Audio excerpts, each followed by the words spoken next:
And when did you find the body? Officer Newirth paused for a moment before adding, Parts? When did you find the body parts?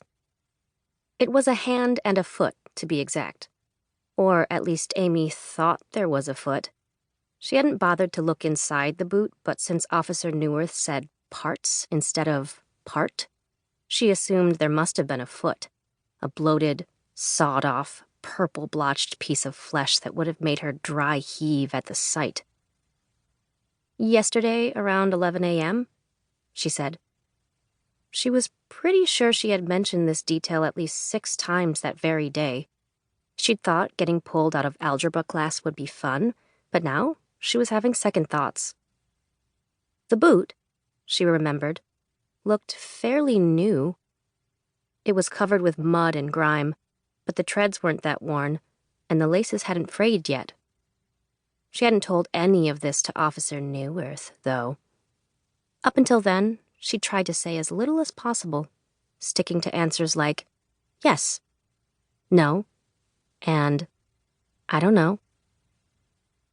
Amy Lynn stared at Officer Newirth and his receded to an island hairline and decided that he was not someone who could be trusted. For one thing, he was wearing a gold watch. Any man who wears a gold watch is a little shady. Second, anyone who asks you the same question over and over expecting a different answer does not trust you, and therefore you should not trust them. And last of all, Newirth was from Anchorage, and Point Mettier people tended to keep their mouths shut around any of the otters. Otters is what the kids called people outside Point Mettier because it kind of sounded like the word others. So tell me again, who were you with? He asked. Amy sighed internally and gave him a glare. Did she look like a caged parrot that would keep repeating the same thing over and over again?